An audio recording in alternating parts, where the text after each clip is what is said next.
শোণিতপুৰ জিলাৰ অন্তৰ্গত ঢেকিয়াজুলি বিধানসভা সমষ্টি এলেকাৰ 2 নম্বৰ কয়লাজুলিত যোৱাকালি অৰ্থাৎ ইংৰাজী 5 নৱেম্বৰ তাৰিখে এখন বিশেষ সভা অনুষ্ঠিত হয়। উল্লেখ্য যে এফআৰচি এলেকাত বসবাস কৰা লোকক মাটিৰ প্ৰমাণপত্ৰ প্ৰদানৰ উদ্দেশ্যৰে যোৱাকালি উক্ত বিশেষ ৰাজহুৱা সভা অনুষ্ঠিত হয়। উক্ত বিশেষ ৰাজহুৱা সভাত উপস্থিত থাকি 2 নম্বৰ কয়লাজুলিৰ এফআৰচি অঞ্চলৰ ৰাইজক দখলী মাটিৰ প্ৰমাণপত্ৰ প্ৰদান কৰে ঢেকিয়াজুলি বিধানসভা সমষ্টিৰ বিধায়ক তথা অসম চৰকাৰৰ কেবিনেট মন্ত্ৰী অশোক সিংহলে। উক্ত অনুষ্ঠানত মন্ত্ৰী অশোক সিংহলৰ লগত শোণিতপুৰ জিলাৰ আয়ুক্ত আনন্দ কুমাৰ দাস, ঢেকিয়াজুলি সমজিলাৰ আয়ুক্ত দুতিবা বৰা, শোণিতপুৰ জিলাৰ অতিৰিক্ত জিলা আয়ুক্ত কবিতা কাকতি কোঁৱৰ, চাৰিদুৱাৰ ৰাজচক্ৰ বিষয়া ডক্টৰ ক্ষীৰোদ কমল হাজৰিকা, ঢেকিয়াজুলি সমজিলাৰ সহকাৰী আয়ুক্ত ৰথিক বৰা, জিলা সহকাৰী আয়ুক্ত ৰাজেন চেত্ৰী, আইৰিছ আৰমান আহমেদ, ঢেকিয়াজুলিৰ ৰাজচক্ৰ বিষয়া নয়নজ্যোতি পাঠক, এপছুৰ শোণিতপুৰ জিলাৰ সভাপতি ইনুছ মুছাখাৰীৰ লগতে বহুতো বিশিষ্ট লোক উপস্থিত থাকে। যোৱাকালি 39 এফআৰচি এলেকাৰ মুঠ 2403টা পৰিয়ালক দখলী মাটিৰ প্ৰমাণপত্ৰ আনুষ্ঠানিকভাৱে প্ৰদান কৰা হয়।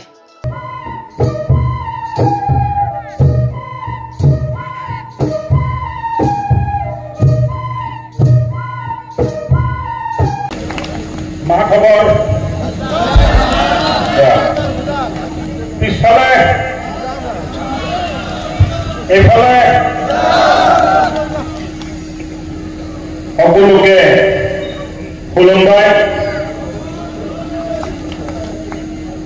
আজি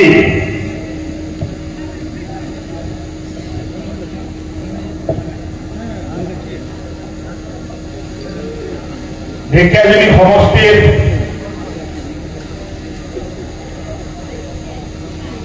মাটিৰ কাগজ মাটিৰ টাইটেল দিয়া কাৰ্যসূচীত উপস্থিত জিলাৰ আয়ুক্ত আনন্দ দাস মহোদয়, এডিসি শোণিতপুৰ কবিতা কাকতি কোঁৱৰ, সিডিসি ঢেকিয়াজুলি দুতিবা বৰা,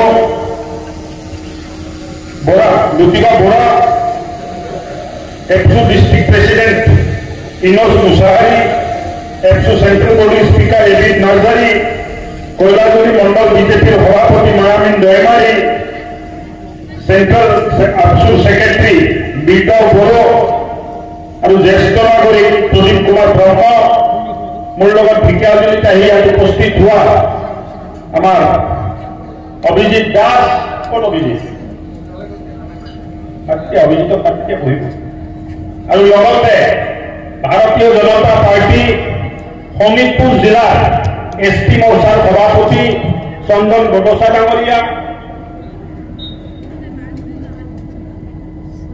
আজি এই অঞ্চলবাসী ৰাইজৰ কাৰণে এক ভাল দিন।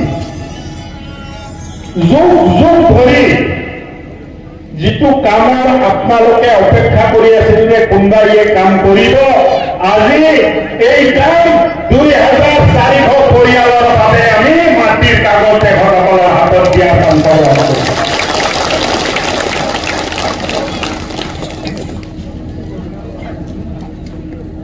আপোনালোকৰ অধিকাৰ আছিলে, আপোনালোকৰ প্ৰাপ্য আছিলে, আপোনালোকক কোৱা হয় ভূমিপুত্ৰ বড়ো ৰাইজ। ভূমিপুত্ৰ বুলি কোৱা হয়, কিন্তু ভূমিৰ অধিকাৰ নাই। এই কেনেকুৱা ভূমিপুত্ৰৰে ভাই? ভূমিপুত্ৰৰ হাতত মাটি থাকিব লাগিব, তেতিয়াহে ভূমিপুত্ৰ।